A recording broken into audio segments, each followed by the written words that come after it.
Hey, welcome to Guitar Knobs, the guitars, gear, noise, and nonsense podcast, hosted today by these knobs. Tony Dudzik, Pick Guardian. Jared Brandon, Nashville. Not all one word. Hey, everybody, it's me, Todd Novak. Welcome to the Guitar Knobs podcast. We are thrilled to death. It's almost Halloween. that you are listening to our show. Oh, that's creepy. Yeah. So anyways, yes, thank you. Welcome to the show. And we got a good one. We always got good ones. I'm just going to say that outright. I don't believe all the time we've not had pretty mostly good ones. We have a special guest on the show today who falls into a specific category. And Tony's going to kind of discuss a couple of these categories real quick, and then we're going to say hello to our guest. Tony, what are some of the categories of types of people that we tend to talk to on the show? Well, we like to talk to movers and shakers in the boutique music industry. Yes, those are the people who make the stuff that we love. And that seems like... tout the stuff that we love. Or tout the stuff that we love indeed. in one form or another. And these would be things like guitars and amps and pedals and accessories and all kinds of stuff. All the good stuff. Yeah, pickups and who knows what. Well, that would fall under accessories, actually. Well, I don't know. That's pickups debatable. are their own thing. That's debatable. Pickups are their own thing. So anyways, guess who are you? Oh, me. Oh, yes. My name is Tyler Petito from Acorn Amps. And I feel like I don't even need to talk. I just rather listen to you guys the whole time. No, see, that defeats the purpose of the podcast. You will talk. Yeah. You're here to talk for like 3 minutes. Come on. You will talk. We make you talk. I'll do my best. Safe? Yeah. All right. Well, hey, everybody. We're really happy that you are joining us for this particular one. Pull up a chair, grab something to drink, and sit back, settle back, and let's talk about cool guitar stuff, shall we? Let's do it. All right. Do it. Before we do, Tyler, where can people go check out what you do? So if you wanted to go check out our gear, for the most part, it's on acornamps.com on our website. And you can also check out a bunch of demos from some of our favorite demoers, Sean from Edge of Breakup. Yep. Ryan from Demos in the Dark. Yep. We have some new demos coming out with Ambient Trash and then a few other people. Cool. And then also we're on Instagram, Facebook, and even TikTok. But we usually just kind of run the same content on those platforms. Yeah. So if you prefer one over the other, then you'll probably get all the same stuff. Yeah. Word. I heard that. All right. So, hey, everybody, if you don't know, if you're not aware of, if you've never heard of, if you'd like to find out more about Acorn Amps, you need to go check one of these platforms out while we're chatting. Or unless you're driving, and that's cool too. Just, be cool to everybody else and have your passenger check it out. Don't be the person who's, being irate while you're driving. Just chill out, baby. Yeah. Everything was good until Todd told me to go to the internet. All right. So we need to thank Rode. All right. Thank you, Rode Mics, for providing the fantastic audio gear we get to use every week. I love it. And listen, we talk about this all the time, but if you are creating any kind of content, which so many of you are doing that now, of any kind, whether it's for yourself, whether it's for your band, or whether it's for somebody else, Rode has really upped the game on making all that content stuff, gear. So go check them out. They make good stuff and they make it easy. They really do. I wanted to share. You tied that. I was just going to say, you tied that in nicely with driving in the car, listening to the podcast, and then Rode. Yeah, that's what he tries to do that. I do that. See, it's the whole subtlety of it that really makes it work. Said no one ever. I just made it not subtle. So I'm sorry. Yeah. Thank you, Tyler. So as we often get to share on the show, we get some really great mail from people, and I mean, you can call it mail, messages, whatever. Yeah, it's just correspondence, words, things, words of praise. And this one is from one of our super users, I guess you could say. Who's that? This is Bruce Bacon. Brucey. Brucey. He said, Todd, I just listened to your epic Would You Rather with Misfit Boss pedals. The boss pedals that are sort of misfits. Yes. Not like a misfit band sponsored, or you know what I mean. Okay. They take that serious, you know. I could hear everyone's brain cells overheating, trying to figure out their poison. That was glorious. I wrote down the pedals and went through it and chose the same ones as you did. And the coup de grace was, that's the death blow, by the way. The coup de grace was the roller skating Zorro Thief, A+. I like that one too. That was kind of fun. That was fun. I was semi-inspired by Bob's Burgers, roller skating. I have to ask, was the roller skating thief inspired by the Chips episode? Chips was a 70s TV show, a buddy cop show. Chips stands for California Highway Patrol. Highway Patrol. John. Episode with roller skating thieves, which was real, and I do recall that. One of which was the NFL legend Jim Brown. Oh my! He was literally on every TV show. Love Boat. Yep. With Halloween around the corner, you have to see the Chips episode with Donnie Most of Happy Days, who was Ralph Malph. Ralph Malph, yes. He was the devil rocker Moloch. On Chips, and that's when Chips began to jump the shark. That's when they had Ponch's, Ponch's like kind of like heftier buddy, like kind of came in a little bit later. Anyways, if a pedal builder built a Moloch themed pedal, I would buy it sight unseen. Okay, there's a challenge, all you pedal builders. That's hard to say. What do they do with the parts that are inside of that, Todd? They build them. No, but what do they put them? What's the thing that they do? They that uses a hot iron and the silver stuff. What do they do? He just said it. Solder. Yeah, I'm saying it right. Solder. Actually, I'm making a shirt that says it's pronounced solder, but it's ridiculous because it's a shirt and it's written and it doesn't solve the problem at all. So I thought that would be a funny shirt. But what's funny is I actually have a story about Chips. I was at a show one time, a punk show, and these two guys were like going at it. They were screaming at each other, and I thought someone hit someone or something. They were arguing about what Chips stood for. I walked over to it, and the guy's like, "Why is it called Chips? If it's called California Highway Patrol, why is there an I and an S?" And the guy's like, "The I is lowercase," and they were like screaming at each other. Yeah, and that was from like when I was in high school. I've never forgot that. It was fantastic. I thought they were like someone was being racist or something like that, and no, they were arguing about what Chips stood for. As people do. As people do. Another classic 70s show that involved punk rock was the Quincy punk rock episode, where I think every show had a punk rock episode or a heavy metal episode. Yeah, because it was like 78 or so, 78, 79, and when punk was getting big in the United States. So Quincy had to solve the case. Yeah. Quincy was great.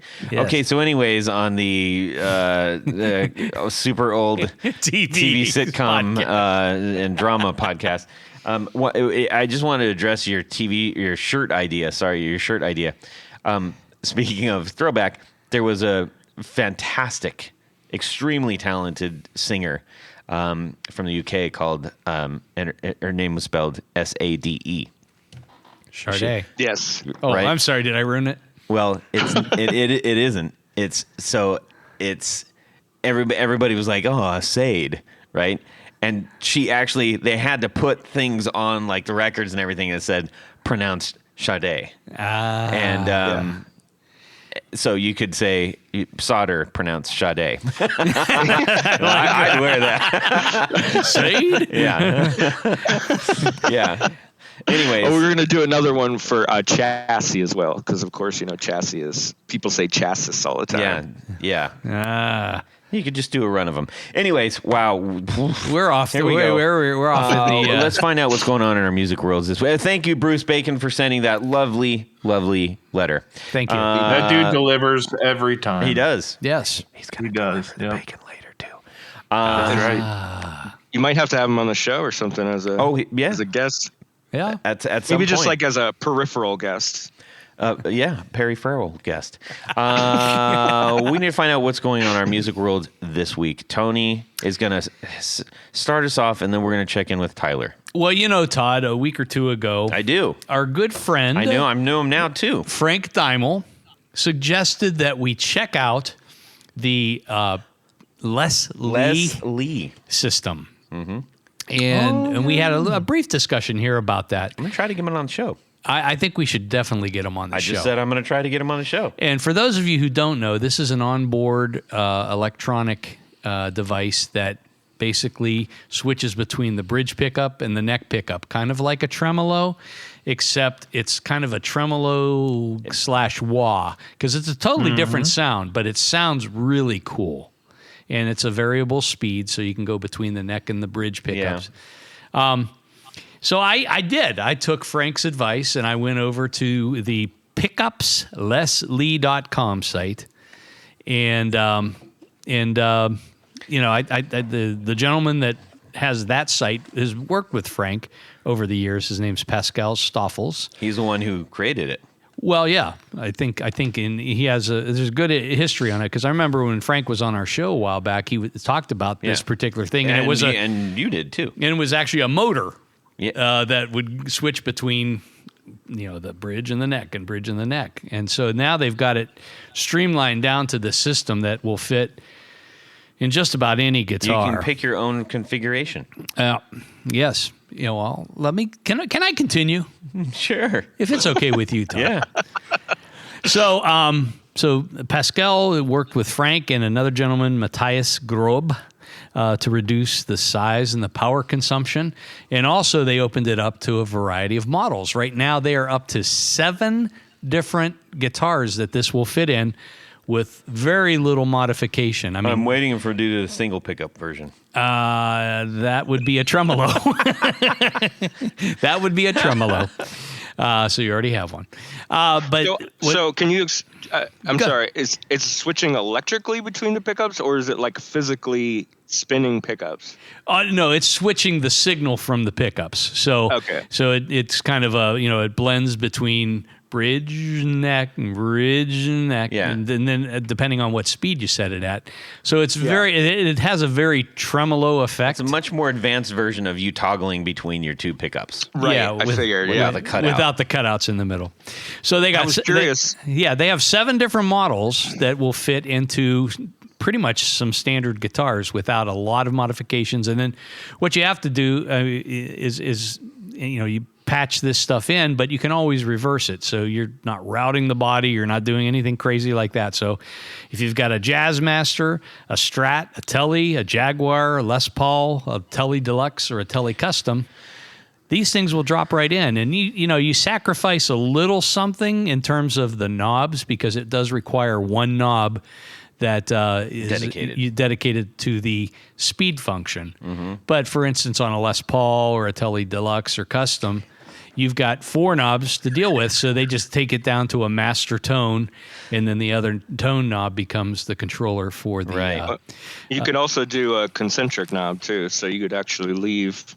You wouldn't have to mess with your 4 standard controls, and then you just have one concentric that is for speed. Well, you could do that, but what they dual gang, but it's split shaft as well. So like there's 2 individual shafts. Yeah. That are controlled independently. Mm-hmm. But I think what they do is they actually make a component that replaces. You basically pull your 4 pots out and plop this circuit board into. That is exactly what it does. And what's I found... So you don't have to rig anything yourself. That's the kind of the beauty of it. Yeah. I mean, you connect the pickups and you're done. Bada bing, bada boom. And what's super cool about it, because when we were talking about it, there is no onboard battery. And I said, that can't be, because it's a circuit, right? Yeah. But it's a super, super efficient circuit.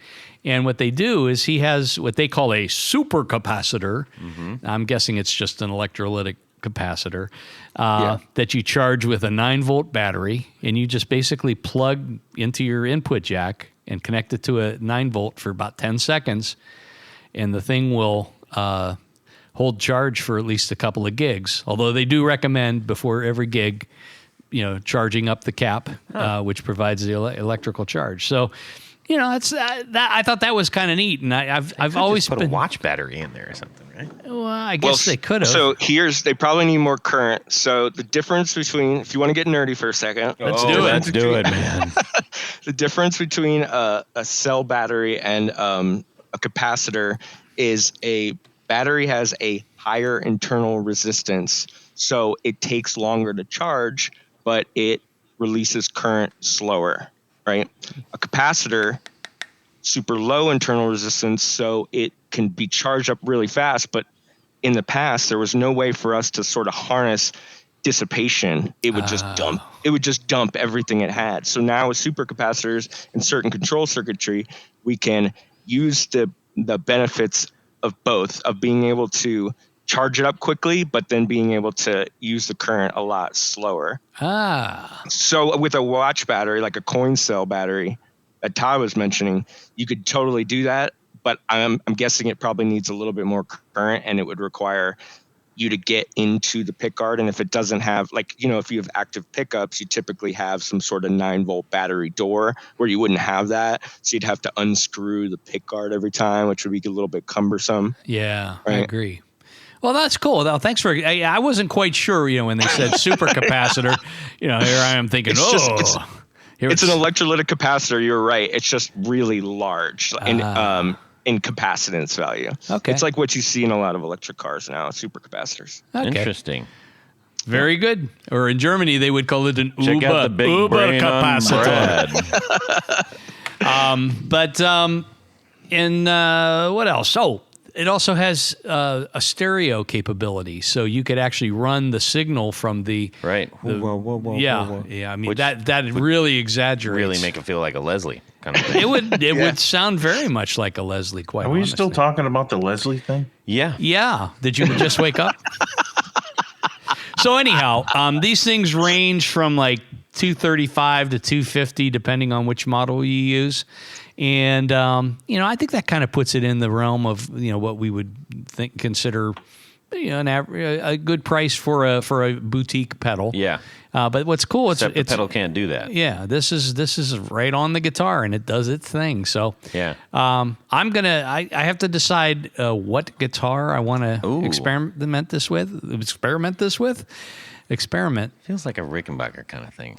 Well, right? No, I don't think I'd put it in a Rick. Okay. I mean, I guess I could. Jazzmaster? I mean, yeah, Jazzmaster or Jaguar maybe. Yeah. Maybe I'll do the Jaguar. Yeah. But anyhow. Didn't they use jazz organs for those, right? The what? Like organs. Or organs. Jazz organ. Blues organ. Are you talking about Leslie cabinets? Are you talking about like a spinning Leslie speaker? Yeah. Rotary speaker? Yeah, that's not this. Yeah. Yeah. That's not this. But you're not far. I know, you're not, whenever you're you not far. say sound. Leslie, whenever you say Leslie, that's all I could think about is that Leslie rotating speaker. Okay. That's You know all what's I think. you know what's cool about the Leslie too is like the traditional one is a stationary speaker that has a drum, and the drum speaker moves around the speaker. Yeah. And the sound from the speaker gets scooped out by the drum and get thrown around in a chorus effect. Yamaha made one back in the day where the speaker itself actually moved. And if you've never seen that Leslie, I'd suggest go checking it out. Just type in, Yamaha rotary speaker, and it's pretty wild. Like, because you would think the wires would get tangled, but they created this custom hub that allows it to keep the electrical connection, but the whole entire speaker spins. That's crazy. That is cool. Yeah. Like they make this cabinet, it's got like they make one that has 3 separate speakers that are all spinning at the same time. And I think there's even one that has 6 in it. That is very psychedelic. Yeah, it's crazy. It's pretty awesome. So anyhow, once I pick my victim, I'm going to. I think I'm going to order one of these up because that'd be cool. I think it's really cool. I mean, when we talked to Frank about it originally, I said, "Oh, are you going to ever make these available for other guitars?" And he says, "Well, not right now." Yeah. So, but I think it's a great idea, and I'm glad that they're opening it up to kind of standard models. Yeah, very cool. Sounds awesome. Tyler, how about yourself? No, I think we got about 10 minutes left on the show. Sorry about that. I'm just kidding, Tony. No worries. We love hearing from you. Go ahead, Tyler. What's going on in your music world this week that is not? See if you can talk about not building pedals or amps.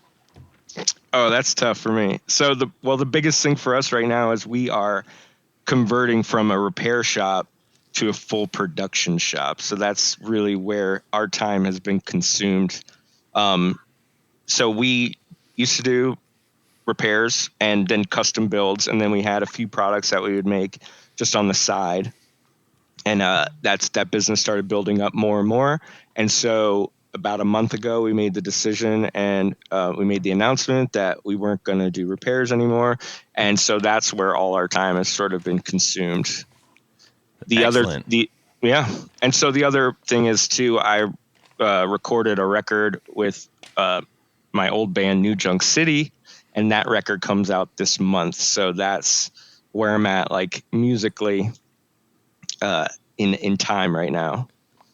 So got a record coming out. Very cool. Shop is changing over to full production. Are you gonna press that record? Yeah, it's getting pressed. Excellent. We should talk. Absolutely. I'm not going to try to say, "Oh, you should press with my." We're going to be shopping around pressings. So Pressings. Indeed. Thank you for sharing that. Jared, about yourself? So a few big things are happening. By the time this episode comes out, one of the big things are happening, or probably has already happened, but it's kind of the culmination of why I went to Gibson and started working at Gibson.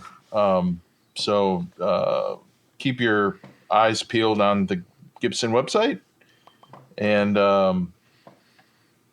pickup wise, and enjoy that.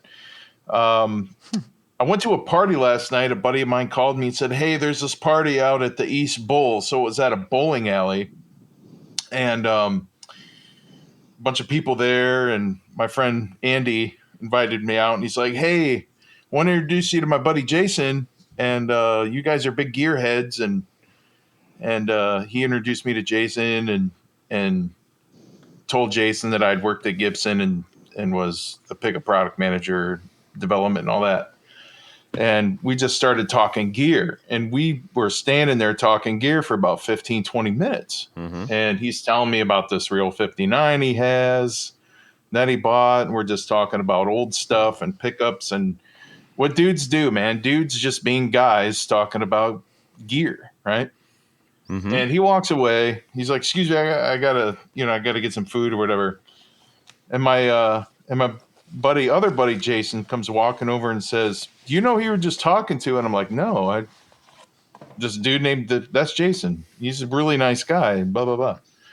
Said, "Yes, that's Jason Isbell." Oh, really? That's wild. That's awesome. Well, I like Jason Isbell. He's a nice guy. And I kind of knew he was really somebody and I'm the dopey one, right? I should know who he is, and I'm a dope for not knowing, by the way. That's just a disclaimer. But he's won 4 Grammys, and the Les Paul he was talking about was the Red Eye 59 Les Paul that belonged to one of the guitar players in Lynyrd Skynyrd. Didn't you play that one? Offhand. No, that was the cracked. That was a cracked headstock. Same guy. I forgot his name. Forgive me. Legendary guy. Was it Rosington or? No, it's the other. It's the guy that quit before the other guy came in. I don't remember his name either. It came in with you are a wealth of information, Jared. I got to tell you, man. I didn't even know who the hell I was talking to, and the guy's a fine musician, and shame on me. Well, that's just how that speaks to him too. He's just a freaking awesome guy in general. He as is. A person. He was we were just guys talking about gear. Yeah, And I don't know him, but I've just seen all his interactions, and she just seems like an amazing person. Yeah. So the party was for Oddly Free. Yeah. And he is one of the guitar players for Black Crowes, and now he plays for Sheryl Crow. And my other buddy Jason, not Jason Isbell, says, yeah, I bet Sheryl Crows is gonna show up. And I'm like, nah, she ain't gonna show up here. And then as soon as I said that, there she is. She's walking around, Wow. grabbed a plate of food. You manifested it. It's amazing. I know. And she grabbed a plate of food. I think she had her teenage kid with her that had just played a baseball game somewhere. And they were just people being people, man. It was a really good time. I've heard that. Was he in his baseball uniform? No. Okay, I thought did- you were. I just pictured like Sheryl Crow walking around with her kid. With He's a- like with a still baseball wearing his kid? like little league, like No, still wearing I- his little league outfit. No, I think the fella that takes care of her property and went with him and driving around, I talked to him for a while too, and he and forgive me, I forgot the name, but I'm terrible with names. You know me. But we, him, me, and Oddly, we talked about grilling with our green eggs. So we just exchanged like grilling recipes and stuff. And my other buddy, Jason Quixel is a fine musician from Columbus. I wanted to give him a quick shout out because he's been in this conversation for a while. Really nice guy. But I had a great time last night. It was, I guess I was kind of out of my league there, but honestly, I just fit right in and just talked about gear and Maybe grilling. they thought So you were That's freaking security. awesome. I know. Hey, I could have been, but they were just as nice as well. So I mean, it was a fine time. That's great, dude. And That's awesome. Andy Harrison invited me to that. He said, Oh, nice. so he's like, hey, Oddly, I'd like to see you out to the party. Come on out. So That's cool, man. that was- Oddly that enough. was good times. Oddly enough, yeah. So yeah, it was a right. good time. How about you, Todd? What's going on in your musical world this I week? had a very, very busy week, and I had back-to-back gigs, which is fun. It's also challenging and very draining. And so I had a plus, and I had a thumbs up and a thumbs down on some things that happened. Tell us more. Well, the thumbs down, I'll start that, was we got pulled onto both of them a little bit, kind of late-ish, not too terribly late, but we opened one and we closed another, which in and of itself, no big deal. Like, we're not, we'll play whatevs, right? Yeah. But the problem is, these were 4-band gigs. And look, that's just garbage. 4 bands, anything more than 3, honestly, I agree. at a small, venue, it's too much. It's too much. And the thing is, the people that end up getting screwed are the ones that are going first and last, the ones that have to stick around the longest. So those are really long nights. And, yes, we had a good time. Yes, we made new connections, and I'll play in front of 2 people. I'm fine doing that. There was a lot more than that, which, thankful. But it's just like, man, you can't expect people to stick around for 4 bands. It's too much. So Unless stop the beer doing is that, free. people. And we're probably going to be saying no, hell to the no for 4-band gigs, unless it's like a whole Saturday or something like that. But just, a Friday night or a Saturday night, it's like, this is too much. It's tough for like out of town bands too if they're It's part of the so bill. tough. Like, Yeah, because they want to get going. Man. Yeah, they Yeah. want to get going, and you run into that dynamic if like the local draw goes before them, and then everyone leaves, Right. And Right. That's like worst case scenario. Yeah. Yeah. Exactly. Yeah. So Oh, man. fortunately, we played with a bunch of great bands and made some new friends, and it was really cool. And one of the Saturday night we played, this was if it was kind of special. We took some pictures of this particularly because all like three of the 4 bands were all female fronted, which was really cool, including ours, and it was Nice. kind of cool. Awesome. Heck yeah. So the up was, I mentioned the Guitar Assassin pick holder strip thing that I got a couple of weeks back. Yes. Worked beautifully. Nice. It was fantastic. What is it? It's called. So I'm actually going to try to see if we can get a connection on here with the show. And It's a strip get some of product goo that you it's- put on your guitar, and allegedly doesn't there's no pull the adhesive. finish. There's no adhesive. But you put your picks on it. Yeah, and they stick. So it's kind of like I think it must be made out of the same kind of stuff that your dashboard. It's a space age polymer. It is. Yeah, a space age polymer. Slash uses that, doesn't he? It's all that's where I saw it. So, anyways, highly recommend getting some. And like I said, I think we're going to try to get something going with the show. Maybe some Go branded stuff or whatever. I don't know. That sounds amazing. Did you see the joke pedal we made, by the way, that throws picks? No.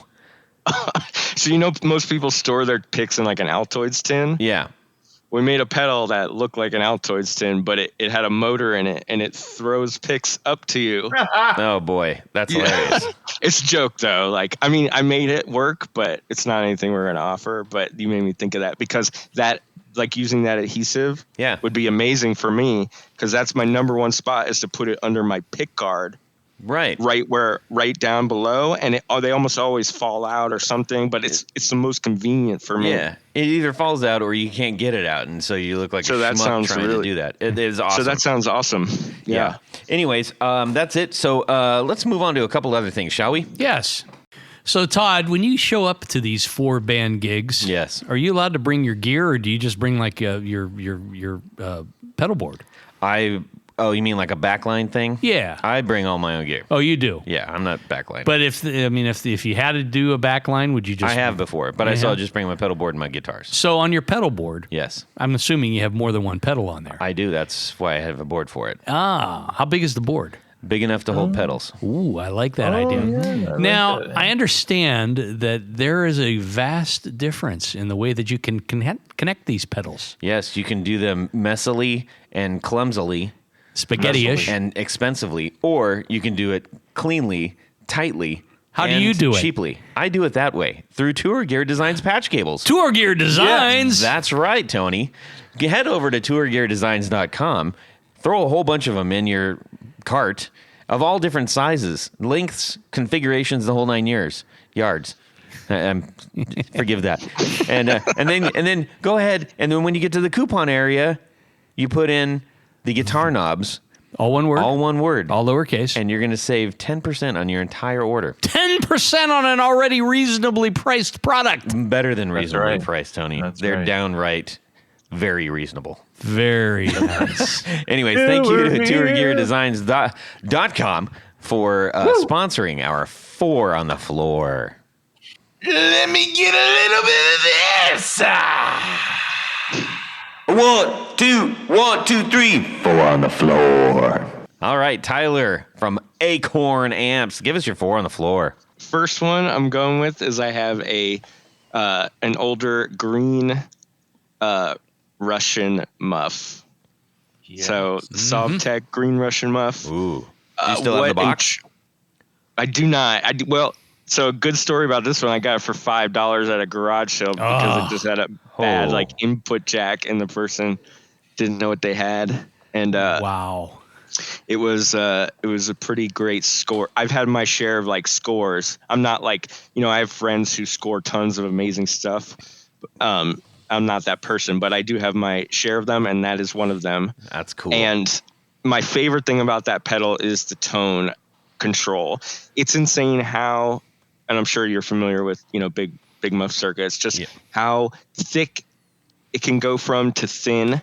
You can get a really thick, just chunky fuzz all the way up to just kind of nasally, trebly, thinned out tones, and you everything can go from in a between. bear skin coat to a mylar windbreaker.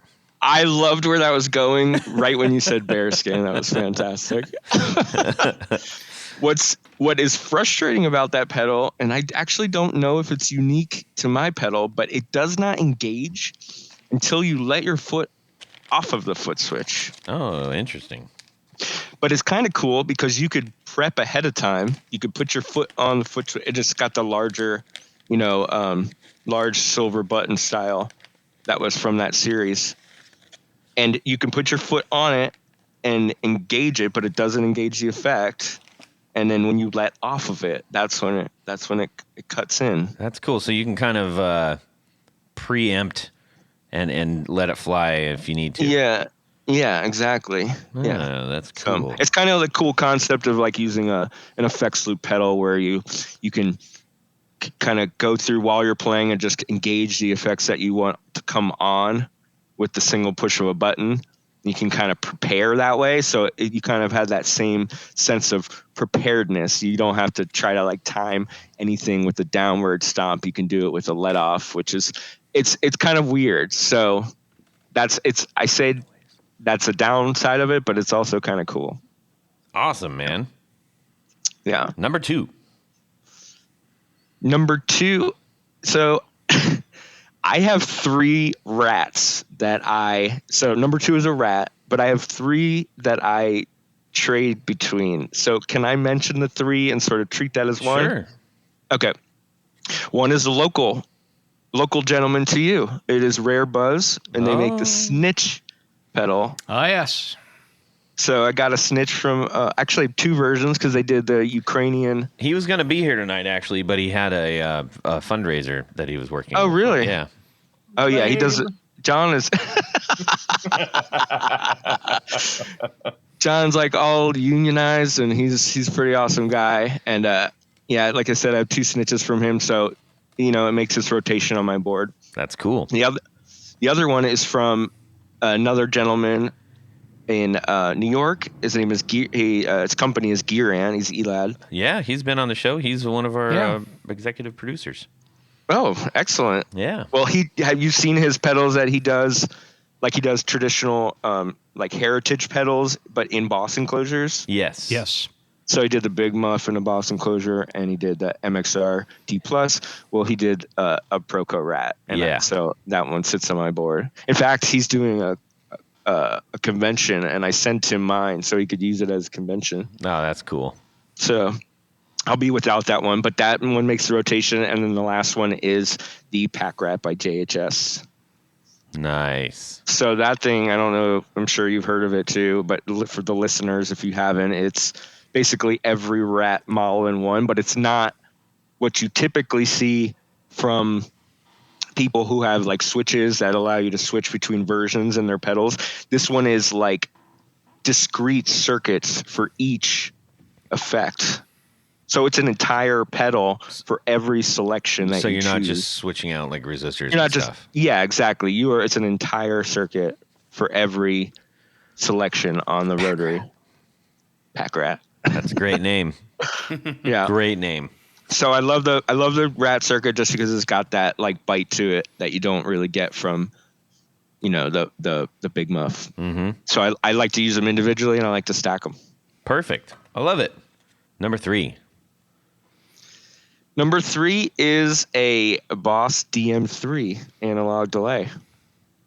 But I use it in a very funny configuration because it's not terribly funny. I mean, other people do it this way, but I don't play a lot of like ambient atmospheric music. I play a lot of like fast punk or pop punk or stuff like that. So I use it in a slapback configuration. Oh, that's cool. And it stays there. Like it's the rate is all the way up, close to all the way up, and the echo is close to all the way down.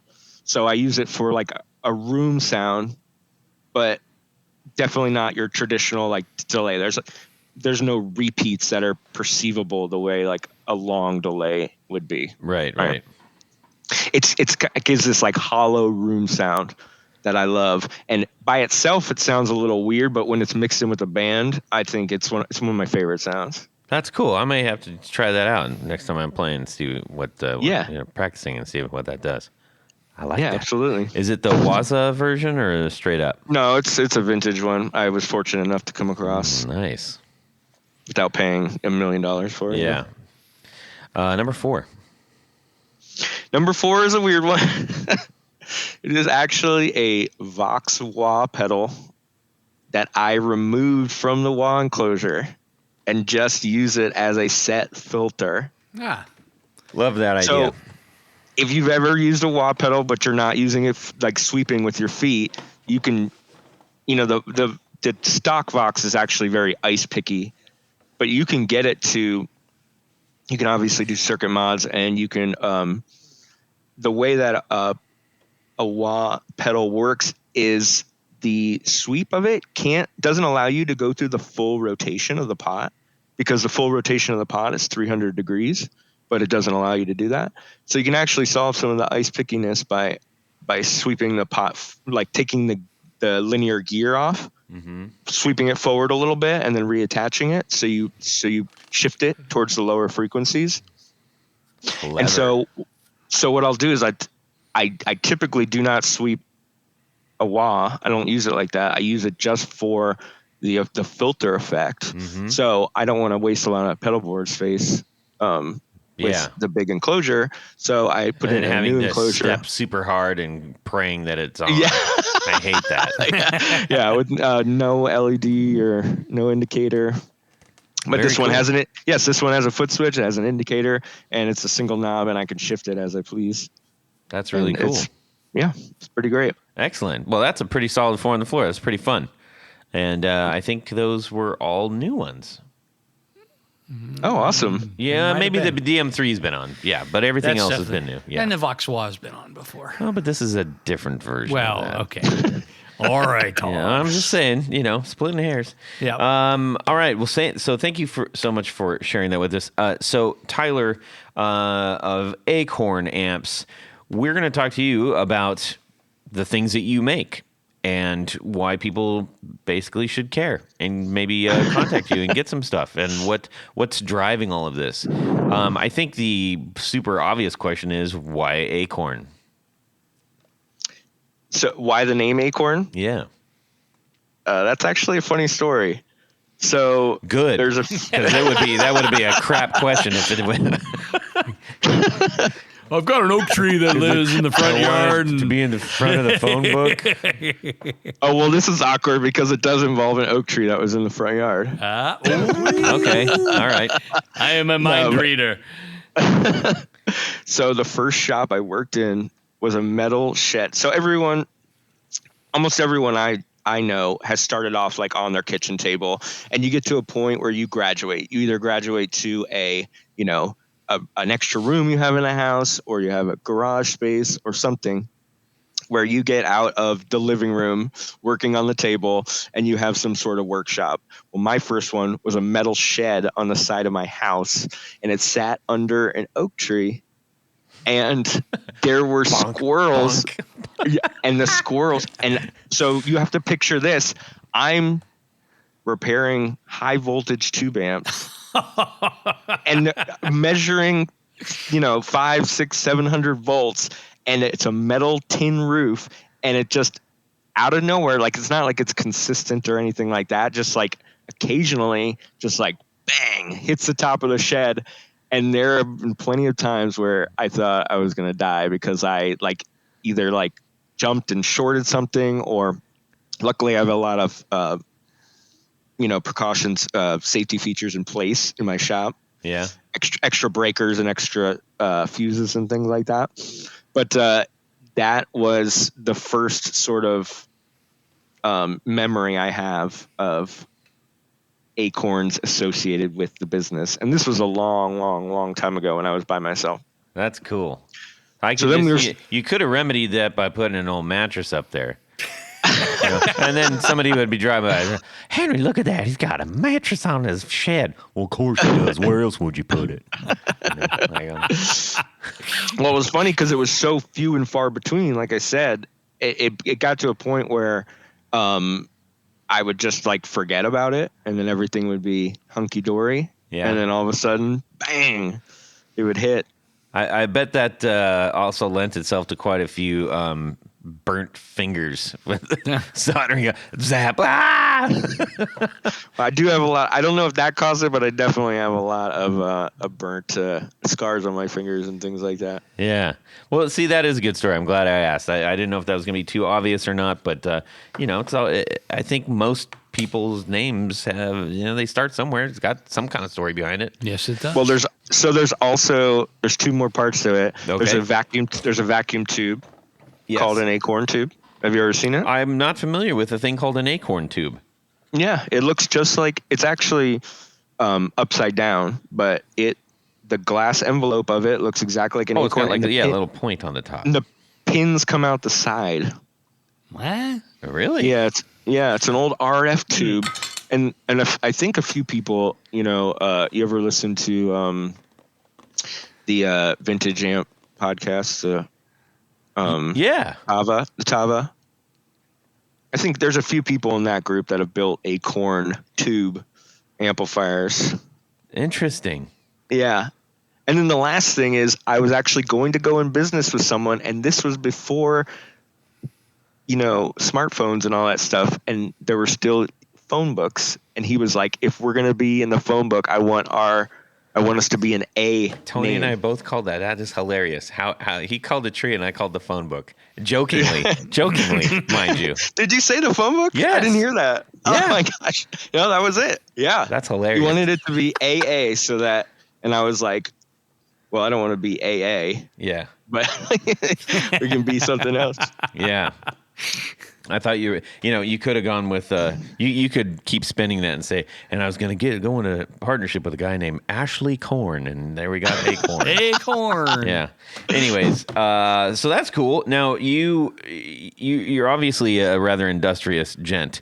You're making all kinds of like one-offs and fun things, and you're able to sort of whiz bang stuff out, as well as create things that are meant to be like, hey, we're going to make a batch of these, and they're not just chicanery, whatever. Yeah. How did you? Where does that come from? Which part of that? The industrious gent part. Oh, so I've just like I'm sure you've heard this before from a lot of people who are like tinkerers. They just, from as far as I can remember, I used to take my toys apart and put them back together and do circuit bends with them before I knew what like circuit bending was, just kind of like blowing stuff up and just kind of going from there. And then I knew from a young age that I did not want to work for anybody else. So like, Didn't want to or couldn't? Or both.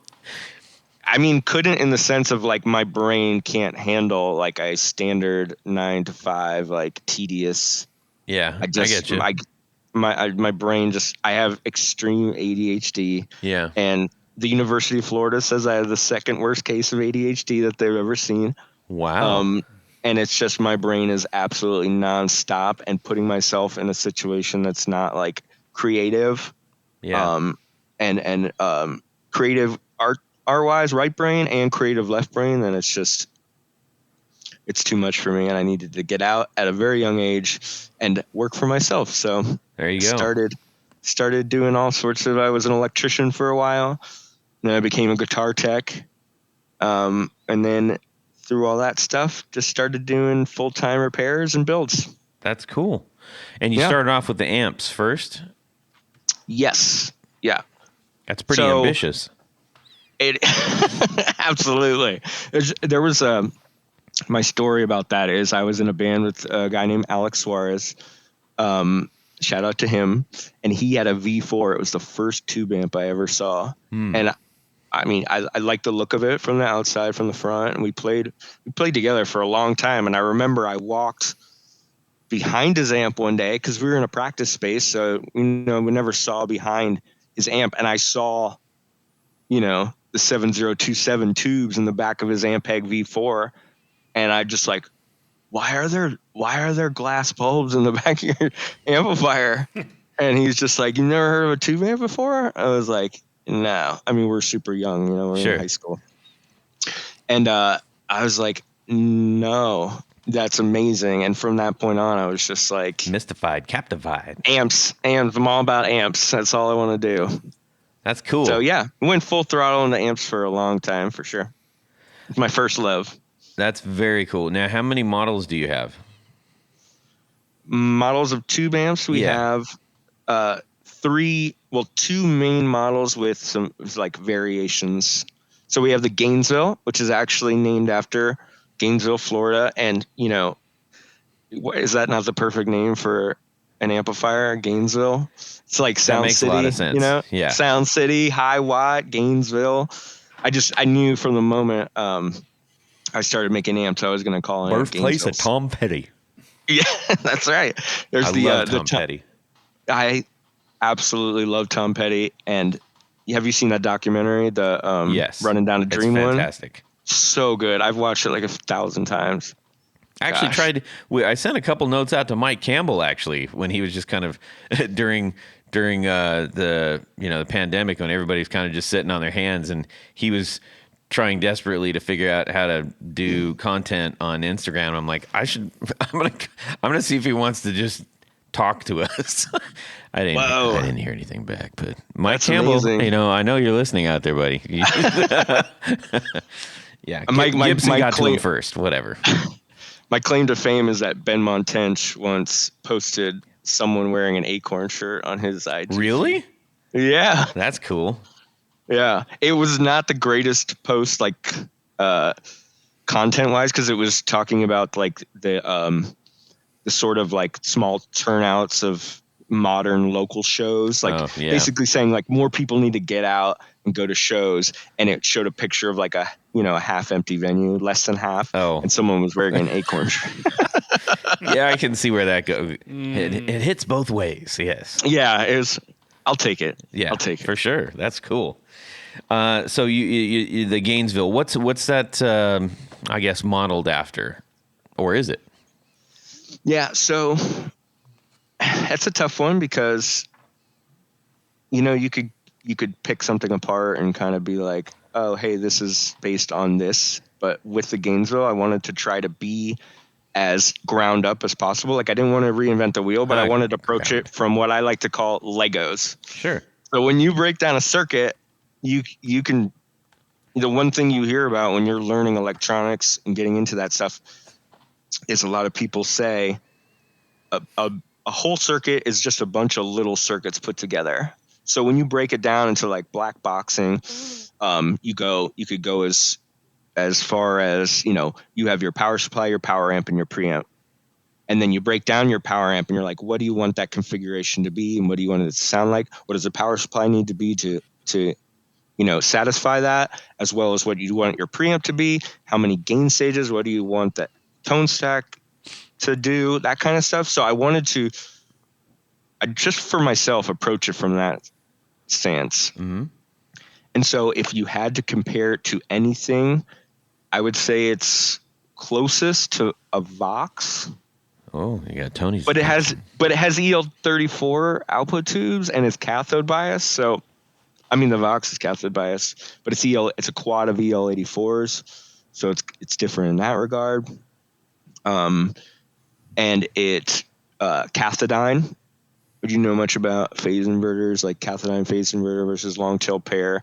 So just to break it down, as a Fender, a traditional Fender is the bigger boys. Yeah. Are more long tail pair, and the Vox AC30 is a long tail pair, and then cathodiene is more of like your smaller amplifiers. So all that to say, basically what I'm just saying is it's sort of like a mix and match of different amps if you really wanted to like get into it like that. Uh-huh. But if I had to say, I would say it's closest to the Vox AC30. I hope I'm not. I feel like I'm rambling. No, you're good. You're all good. You're all good. Vox AC30. But like, so the first iteration of it was a solid state rectifier. And I thought we thought it sounded very stiff. And so it strayed from the Vox in that sense because the traditional one has a tube rectifier. And then we ended up putting a tube rectifier. Some versions actually even have a switch where you can switch between solid state and tube rectification. So the gains, that's what the Gainesville is. But there's a Model 30 and then there's a Model 50. Wow, that's cool. And is it? I know you got the gain on it and everything. It's called Gainesville. Is it an amp that really is meant to be running the gain as opposed to just amplifying it? So that is a hilarious question because the first iteration of it had an extra stage, and that was the Gainesville gain stage, where it was just like an all out, because a lot of the sounds from Gainesville, the ones I enjoyed, Hot Water Music, Against Me, a lot of like heavy punk, all that like No Idea Records sound, just like Marshall EL34's 100 watts pushed to the max. Like that was the sound. And so that's what it was originally sort of like working towards. And then when I moved to Atlanta, there's a lot more pedal platform. And so that extra gain stage actually came out. So it's a little misleading that it's called a Gainesville, because it's not a super heavy gain amp. It's more of a pedal platform amp. It definitely has the ability to be pushed on the front end and get some gain, but it's not as growly as it used to be in its first iteration. It's much more versatile, in my opinion. Awesome.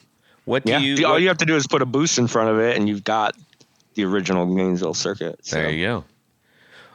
What speakers do you like to run in with that?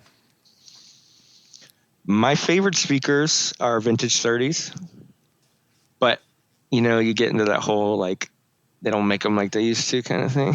I actually just watched a video about that today.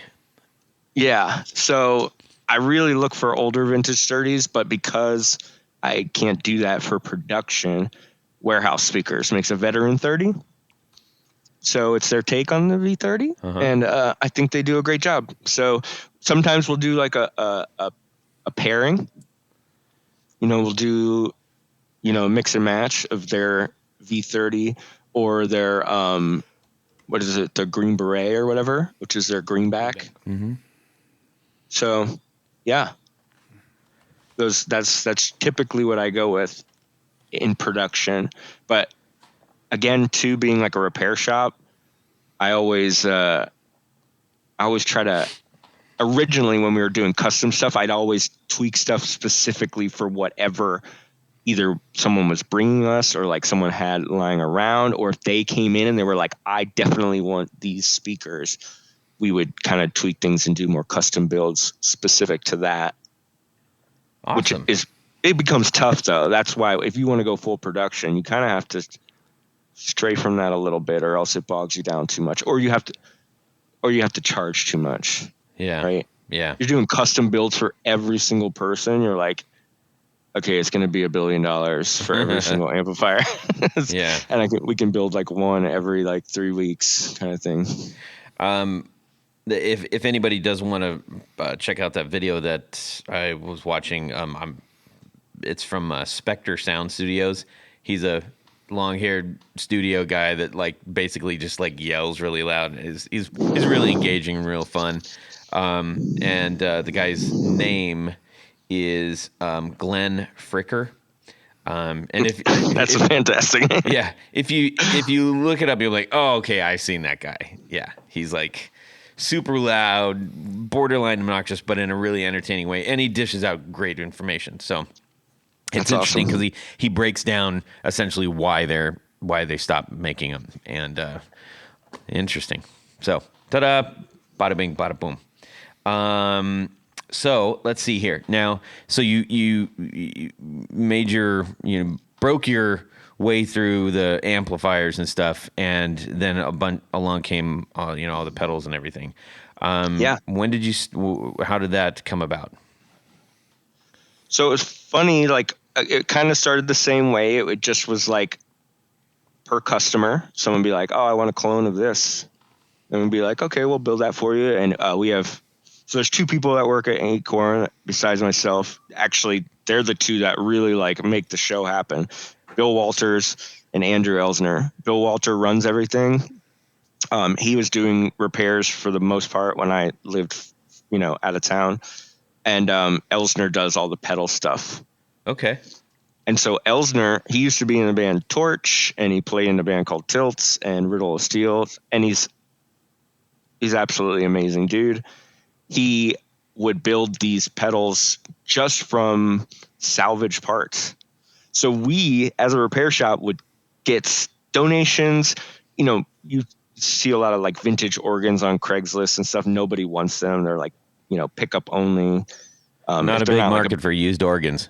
Yeah, if they're solid state or they're nothing like crazy, most people are like either tossing them or doing whatever. We'd take them and we'd gut them, because a lot of those old organs would have old germanium transistors in it. I mean, like fields of germanium transistors and old carbon comp resistors and caps and all that stuff. And so we were basically just like salvaging before Elstner came along. And then when Elstner came along, he was like the dude that was going to be, hey, customer wants a one-off tone bender or range master or tube stream or something. You're going to get it from him, and it's going to be on a perf board. It's going to be one of a kind, like all hand-selected components. Like I said, all salvaged from some other piece of electronics, but like all hand-tested, hand-built, and just absolutely phenomenal. So what happened with that is we just kept getting more and more requests, and people don't want to pay the price of what those were, because those would be extra expensive. I mean, think about the time it takes for him to hand select everything and build them. So then we're like, let's start making, circuit boards and start going that way. And the first circuit we actually made was the circuit fuzz. I don't know if you're familiar with that, but it is the first pedal we made that is a germanium hybrid fuzz.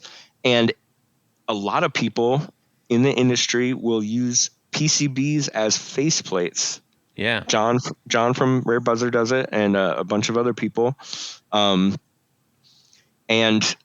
so we were like, there's usually nothing like special about them outside of that they're PCB and you can use like gold and stuff like that on them.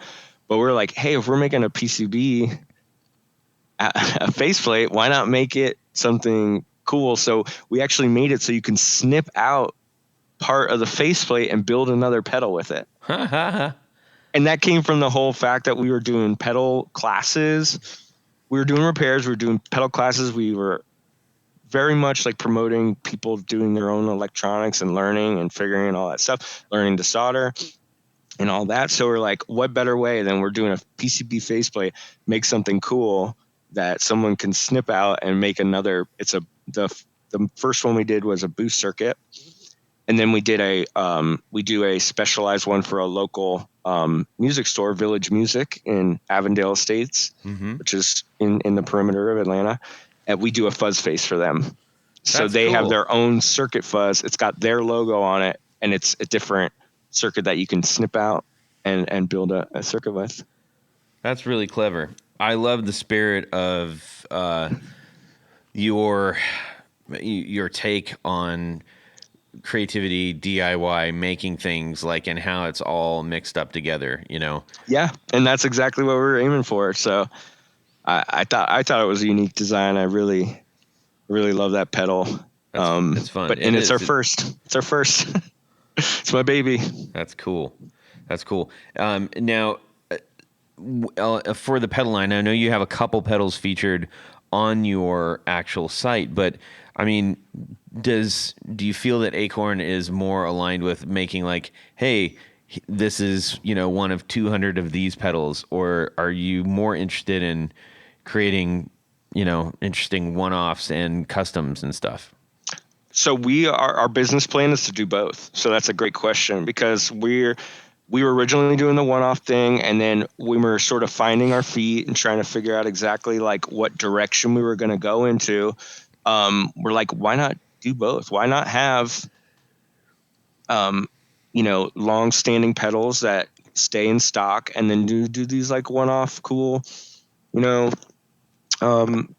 short-run pieces. And I really like doing that too, because, I said I wasn't going to mention it, but I'm going to mention it anyway. We did the Dragon Ball Z pedal, which is not for sale. But what makes it cool is the circuit itself can be a base for other products for people who don't like Dragon Ball Z. So people are like, oh, hey, it's cool. I like this that pedal sounds awesome, but I'm not a fan of Dragon Ball Z. It's like, well, we offer that same circuit, but here it's in this. We're having this limited edition Halloween pedal come out, which is a series I've been wanting to do for a while called the X-Ray series.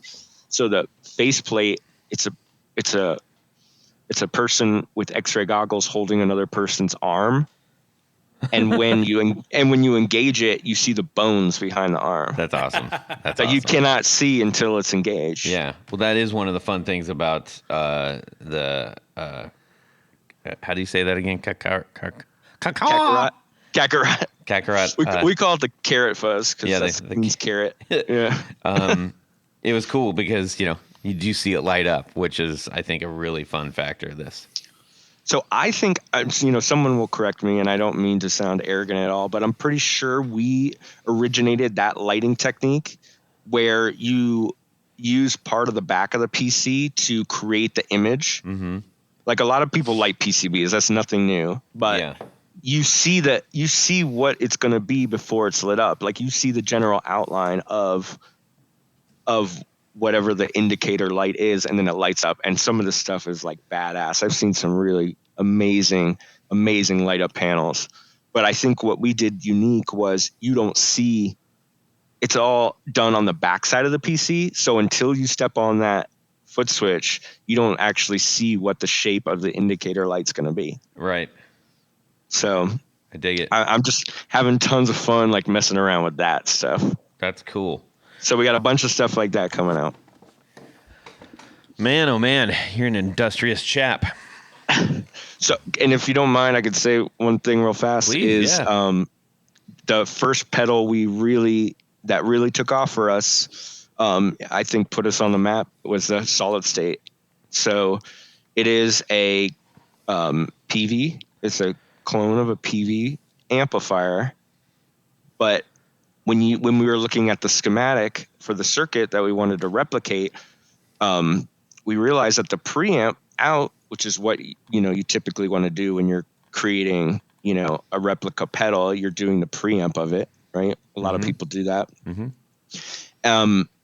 We realized the preamp out is a voltage divider off of the power amp, and so we're like, how crazy would it be if we actually incorporated the power amp and then had the tried and true to be to replicate it as closely as possible, have the line out off of the power amp, and then have a power amp. So that pedal, the solid state, is a 10-watt amplifier, and people have done amps and pedals before, of course.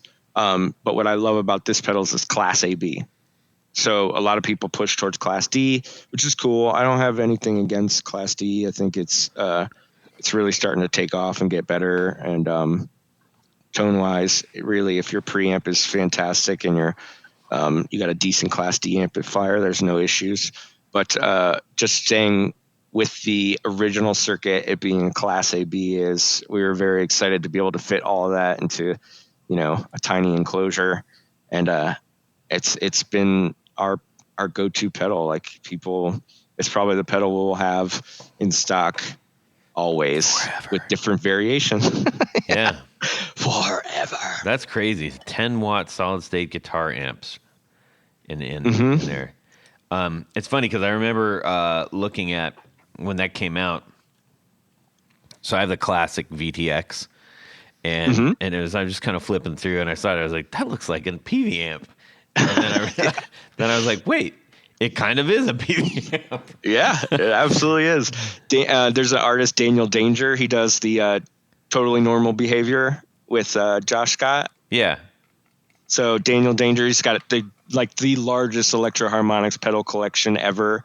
And he's doing a special artist series for us. He redrew that front panel of the solid state. And so we'll be releasing a blacked out version in his artistic style, because he's like an amazing artist. I don't know if you've ever seen his artwork, but he does these prints for bands, big bands, and they're super detailed. They're these sort of like not like apocalyptic, but just sort of I guess you could call it that.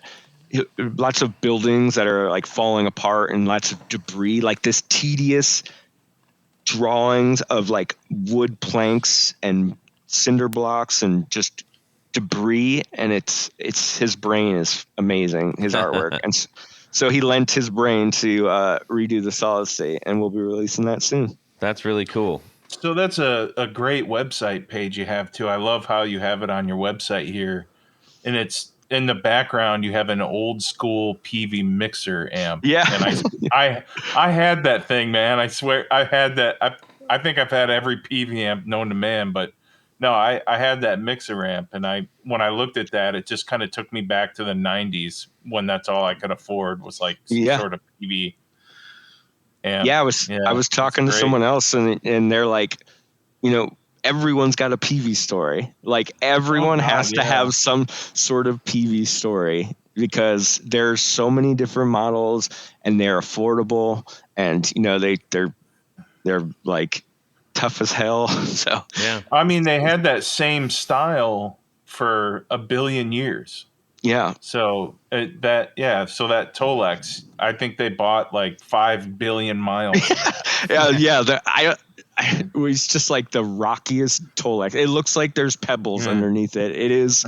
You could sand your arm on that Tolex. Like it's insane. It's how. But no, that's gravelly it is. Brilliant. I'm pretty sure it's a brilliant pedal, man. It's pretty cool. Thank you. I'm pretty sure when back at Jared's house when his wife goes, "Hey, honey, I'm going to get a couple pizzas. You want 1 or 2 billion?"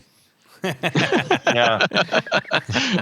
Well, she's not in charge of buying it, so I get to control my outrageous so 3 billion of pizza. Yeah. Yes, sir.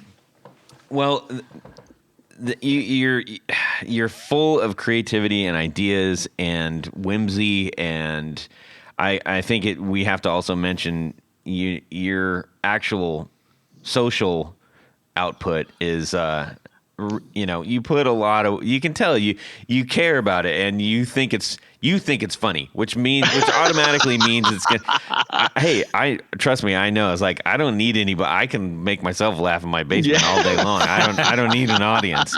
And you can tell when somebody's doing something and it's coming, from funny from the heart, not funny trying to collect people. You know what I mean? Yeah, there's so many like TikTok videos going around where people like reuse. And I have nothing against that. I've even done a few myself, but I use that as a way to be like, I try to push out. I try to be like, let's come up with something original.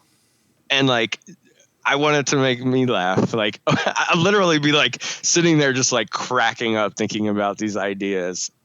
And I what's funny is I never think anybody's going to like them, but it turns out that other people like them. So, see, it's the opposite for me. I think everybody's going to think it's funny, and nobody does.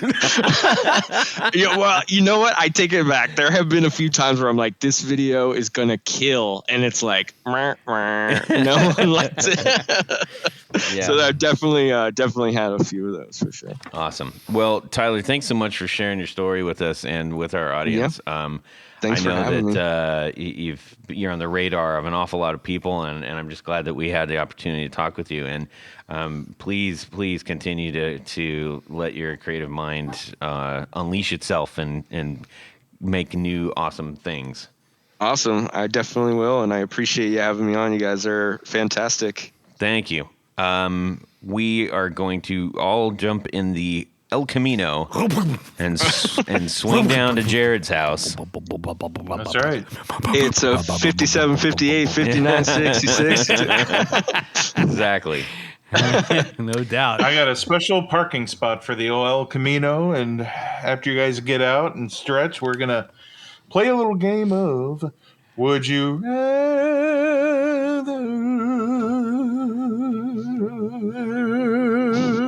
He got the Leslie on. He's got a theremin. Yeah, I was gonna say, nice, yeah. Leslie works. I was going to say theremin, but Leslie is better. Yeah, for sure. All right, and I think we talked about this guy once upon a time before named Mr. Bruce Bacon. He never fails. He always sends us the right Would You Rather. Yeah. And here's another gem that he sent us, which is great. Your cousin has been a musician and a touring guitar tech for 10 years. You've always admired her spirit and tenacity.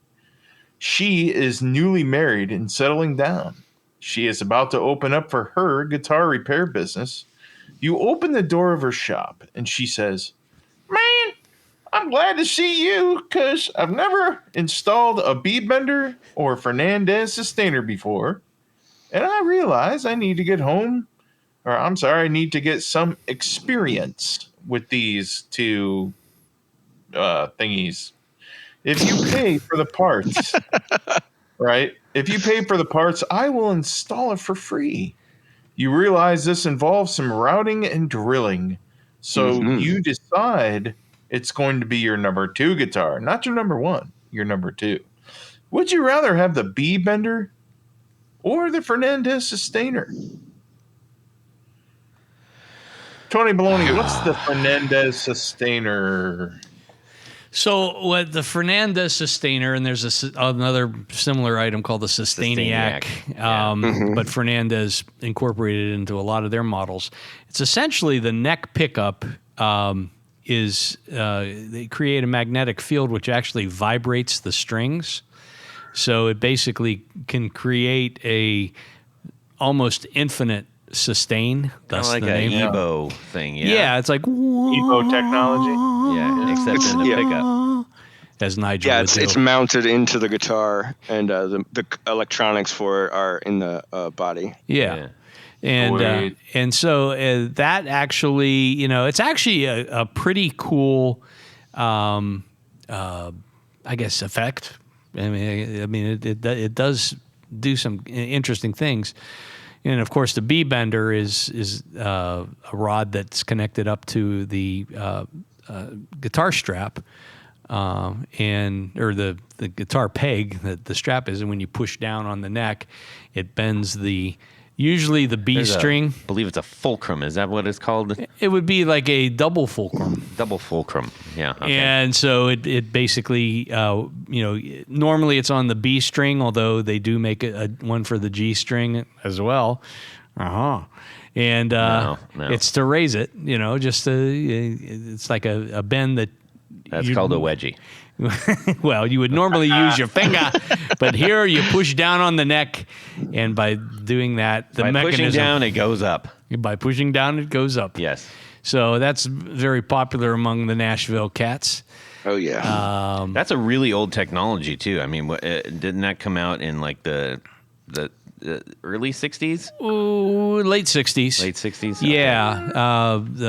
Is it Parsons, Gene Parsons, and one of the guys from the Byrds, and they actually routed out the back of a Telecaster for this, and Marty Stewart has that very guitar, and it's really weird because it's like a Telecaster, except they added I take that back, they didn't route out the back of the guitar, they build out the back of the guitar, so it's a Telecaster that's about 2.5 inches thick. Oh no. Yeah. It's like playing an acoustic electric. Yeah, exactly. But if you ever get a chance to catch Marty Stewart, he's really good on that thing too. Oh, sure. Yeah. But so those are your 2 choices. So you can have the Fernandez Sustainer or Sustainiac, or the B Bender. Yeah. Tony, what are you going to do? That was originally for Clarence White, by the way. Clarence White. But Gene Parsons also developed a work with him on that. Yes. Yes. Okay, please continue. Okay. So Tony, what are you going to do? Tony, what are you going to do? Tony, let's turn it over to Tony. Tony, are you there? Okay. All right. Okay, he's here. Oh boy. Oh boy. I think. I mean, modern installation of a B bender is very intrusive in a guitar. Yes. I mean, you have to sacrifice one for that. Yeah. I absolutely. mean, you're almost better Once off. a B bender, always a B bender. Yes. You're almost better off buying a body that's already been routed for one of those, because it's a pretty difficult installation, and it's very easy to, when you're drilling, a foot into a body. Yeah. Aren't they kind of doing things more modern? I don't know who's making them. I kind of want to say like water slide is doing the ones with the little paddles on the end of the. I'm saying all the wrong words. So You're saying like, all the wrong words, but no, you know what I'm talking about. Well, yeah, Down that's at the bridge, Duesenberg makes a 1, 2, or 3 paddles. Those have been around for a long time. Yeah. Too. But this, I mean, the gimmick here is, like I said, when you push down on the neck, it does the bend up on for the you. strap, yeah. But it's very button. intrusive in the body, and there's lots of metal parts going in there that need, to be oiled up and greased up and whatever. So otherwise, it starts sounding like the Tin Man in It's like Wizard of Oz. RoboCop. And Reeves Gabrels from played with Bowie and a bunch of other places. He had a Reverend model that his signature model actually had a sustainer in the thing, and I remember hearing him talk about that is. Once you use this, you're always going to use it. Yeah. And I've tried them before, and it is, like I said, it is kind of cool. And I guess in a live situation would be pretty cool. So I think. And for his, he's been playing The Cure for the last 10 years. So it's like. Oh, yeah, that's right. That kind of music would lend itself a little bit more to that than a B-bender. Definitely much more. In your case, though, Bruce Bacon style. Bruce Bacon pick style. one, Tony. There's an hour show. What I think is interesting about the sustainer too is like you have this shift towards smaller amplifiers, and so people trying to like feedback their guitars by like sticking it in front of their amps is not as cool anymore. Yeah, you're right. You're trying to before you're like you're putting it in front of like a half stack or a full stack, and it's running away, and it's someone holding it behind there. Yeah, you're just like going up to like an Ampeg Jet or like a little Champ or something. Yeah, and then it just squeals wildly. So I think I think I'm going with the You've been sustainer. thinking about this for the last 10 minutes of the show, so pick one. Sustainer, man. Can I think about it a little bit longer? No, I'm going with the sustainer, Todd. All right. That's what I'm going with. I think it's just cool. It's a neat effect, and I think it's less intrusive in the guitar. Okay, sounds good. Jared. I want intrusive. I think the sustainer is cool in some ways, but to me, it's just another effect that you can buy. That you can somehow get a pedal to do that. No, you can't do it. Yeah, Anyway. it's not exactly the same. So it's an EBO thing where you have to have something up to the string thing. That makes the strings vibrate. It takes I had place a of our EBO. pickup. I used You don't an have to EBO hold it. before. I just nah. I'm gonna do the bender thing. All right. The bender thing is a little more traditional, and if you really practice hard enough, you'll get good at the bender and forget about how you put your guitar. So Okay, sounds good. And to your point, it's like if you had to choose one, like the sustainer could be put essentially into any guitar. Like if you're going to choose one, why not get the one that might be like, it's a dedicated guitar. Right? it is definitely. Yeah. Okay. I dig that. Okay, let's see. Tyler, go ahead. I'm definitely on Team Sustainer just because of my playing style. Like it does not lend itself to a B bender at all. A Sustainer is much more in the vein of the type of music I enjoy playing, which is, punk rock. Yeah. So, I'm switching right now. Originally, I was full court into the sustainer, but I guess I like the historical factor of the B-bender and the fact that it's so low tech, but it's still complex. There's a machinist element to that I think would be really cool, and I would want a clear back. yeah, I was gonna say some of them have clear backs and they look so badass. Like, Yeah, it's absolutely. just, why not, right? Yeah. Look at the guts in my guitar. Yeah, that's exactly it. Hey, speaking of guts, No guts, no glory. That's right. Todd, I do. at this point of the show, there's a special group of people that have the guts to support this podcast. That is true. These are our executive producers. And you're wondering, how can I become an executive producer? Well, head over to patreon.com/the Guitar Knobs and check out a couple different levels in which you can participate, become a sponsor, a patron of this very podcast. That is correct. Each level comes with a really nice bevy of thank you gifts, shall I say? Reward pack. A reward pack. Yes. It's very nice. And lots of awesome giveaways. We're giving away 2 clone pedals that have been altered to be even better clonerier and clonier. There you go. That's easy for you to say. And amongst several other things that are in the works. And it's the right thing to do. It is. So, what was that? Turkeys, apparently. It Go is. ahead. Singing, man. Oh, he's I'm thinking about, got his I'm thinking sustainer. about some- Yeah.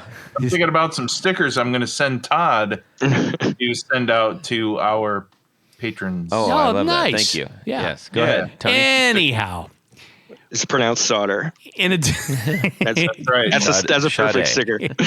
Sade. Yeah, Sade.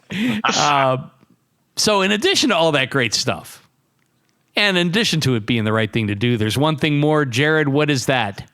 Get to have your name read on the thing. Your name read on the thing. That's what I'm going to do right now, as quickly as possible. Right. As Todd is forcing me. Put that gun away, Todd. I will. You will not. You will not intimidate me with that tiny little weapon.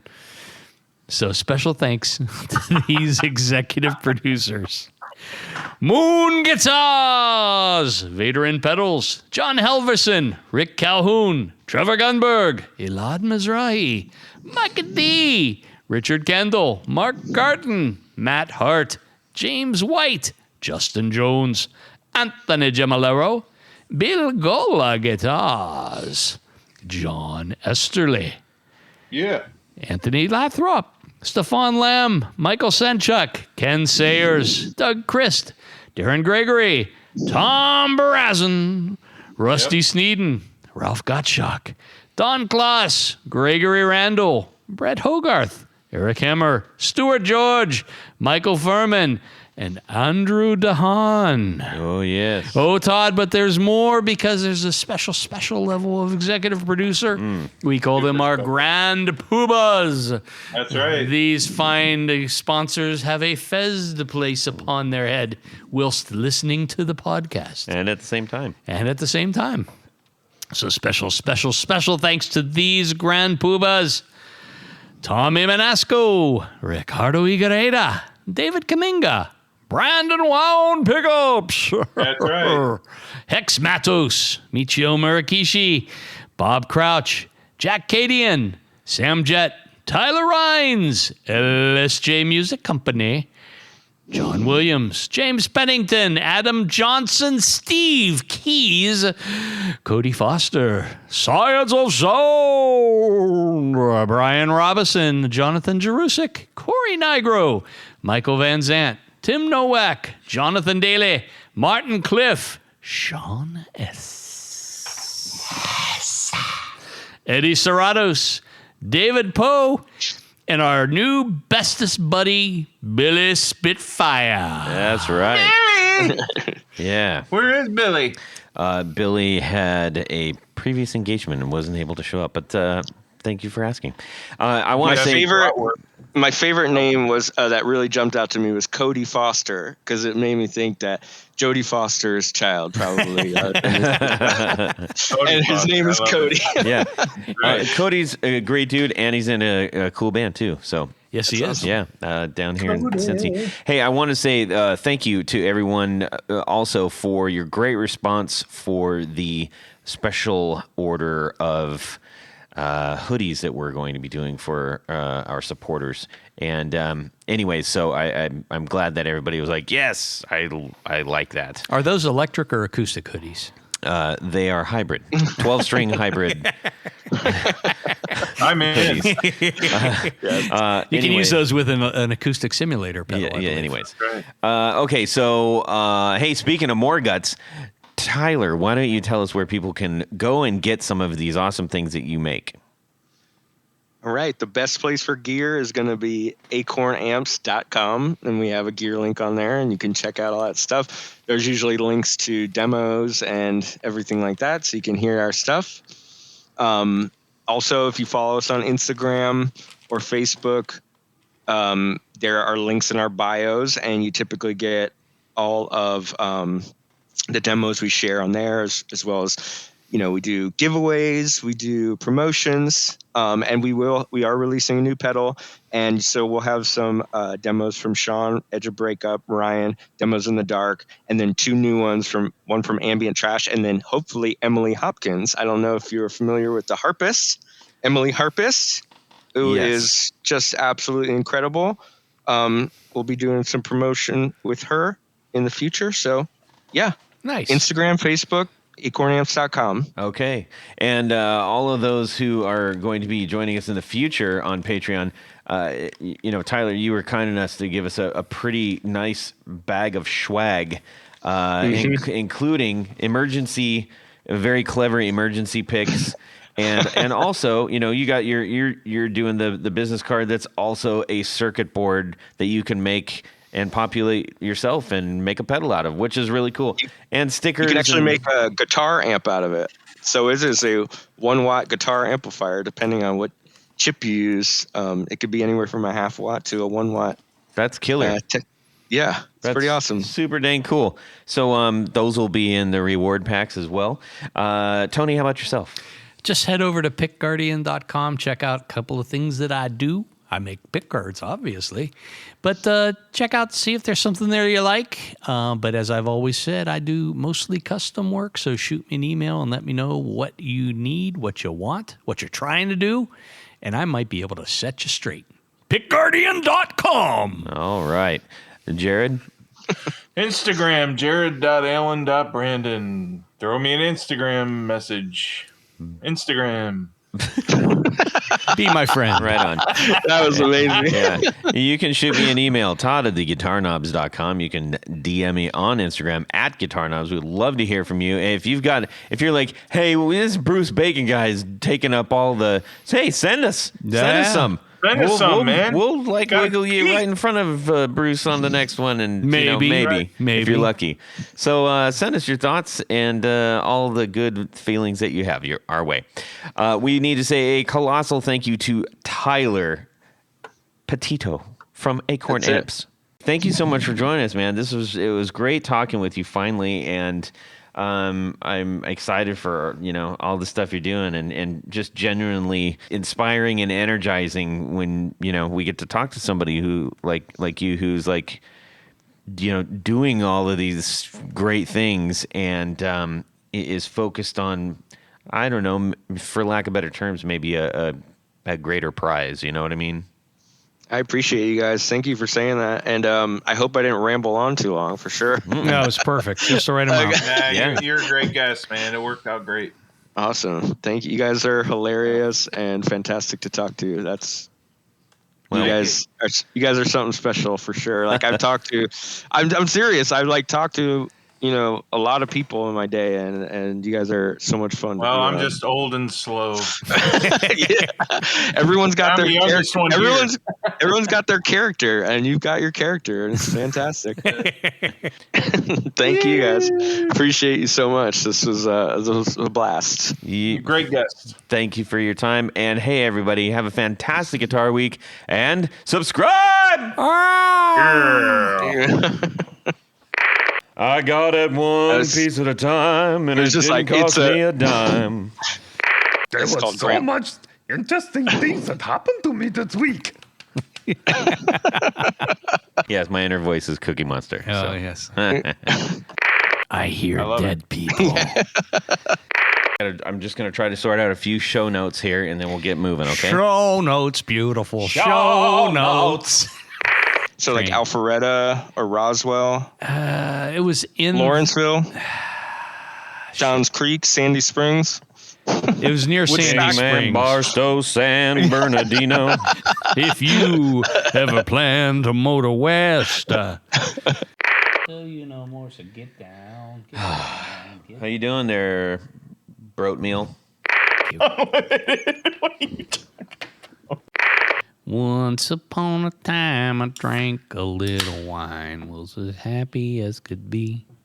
I don't know how I'm going to edit that. You clip the crap out of that. I like to clip the crap out of that. Could you get me a water, please? 15 miles to the Love Shack. Brandon. Instagram. Yeah, that Instagram plug was amazing. Instagram. It was like an old, like an ad being read by just like Say it 3 times. I'll never forget it. Yeah. Do you get a lot of visitors from squirrels? That's terrible. Don't answer that. That's stupid. Shame on you. Shame. For shame. That was a good one. Yeah, that was a really good one. Well done. back in My wife form. just That's told me I was acceptable. too loud. I used to another- front a Johnny Cash tribute band. I was actually Did Mr. you? Cash. Yeah. Yeah. Oh, that's fantastic. was pretty Did you fun. sing in the Cookie Monster voice, or did you do? I'd have paid to see I that. got it one cookie at a time. And away we go. Well, that's it for these knobs. Please visit our Patreon page at patreon.com/theguitarknobs. Visit our website at theguitarknobs.com for all of our past episodes, 4 on the Floor blog, and other good stuff. You can connect with us on social too at our Facebook page and share your gear and stories on our Facebook group. Also, be sure to check out our Instagram at Guitar Knobs. Catch you next time.